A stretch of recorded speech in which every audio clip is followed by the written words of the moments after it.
Please stop pushing, I can't take this anymore. The concert venue is packed tight. A man behind me keeps pressing into my backside. I'm wearing a mini skirt today with a thong underneath, and it only makes the situation worse. He lifts my skirt and presses himself against my hips. As the atmosphere heats up, someone in front of me slams into me and I stumble back a step. My body stiffens as I feel like something just slid inside me. My name was Mandy Cox, and I was a die-hard fangirl. I wanted a celebrity to notice me, so I dressed for attention. I wore heavy makeup and made sure nothing about me went unnoticed. My low-cut top revealed a wide stretch of skin, and my chest bounced with every step. I paired it with a mini skirt that barely covered my thighs and sexy white stockings which hugged my legs. But when I arrived, reality hit. The concert venue was packed so tightly I couldn't move, and the crowd swallowed me whole. The celebrity was never going to notice me. I craned my neck and shouted, "Darling, take me." I never imagined that line would draw the wrong kind of attention. Instead of the celebrity, it caught a filthy creep. After I shouted it, I became aware of a man behind me, repeatedly bumping into me. At first I brushed it off. In a crowd that dense, accidental contact was easy to explain. But the feeling wouldn't go away. Something hard kept pressing against my butt from behind.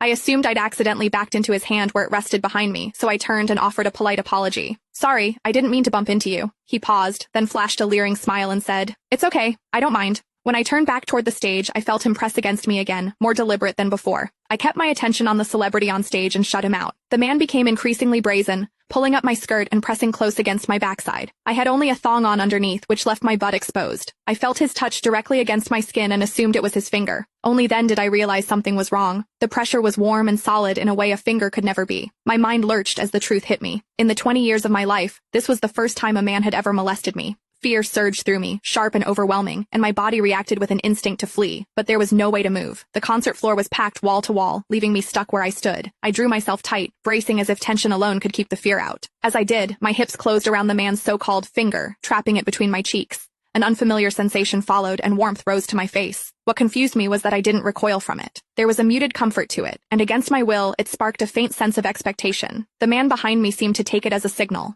He moved in closer, repeating the motion until the intrusion was unmistakable. I had lived a sheltered life as a college student, and now I was being toyed with by a stranger while surrounded by people. Shame surged within me without warning. I felt the urge to sob, but my throat closed and my voice deserted me. Worse still, the pressure forced my thong inward and sent a restless, prickling discomfort through my body that wouldn't fade. A quiet, involuntary sound escaped me, and the embarrassment followed instantly. I gathered myself and strained to suppress it, holding it down until my throat tightened. The blaring music and the screams around me drowned everything out. With every eye fixed on the stage, no one was aware of what was happening to me. At the same time, the intensity continued to rise, touching something deep inside me. I bit down on my lip as cold sweat traced my spine. My awareness was tipping back and forth between humiliation and a pleasure I couldn't bring myself to name. I knew I couldn't take it anymore if it continued, so I turned sharply to face the man behind me.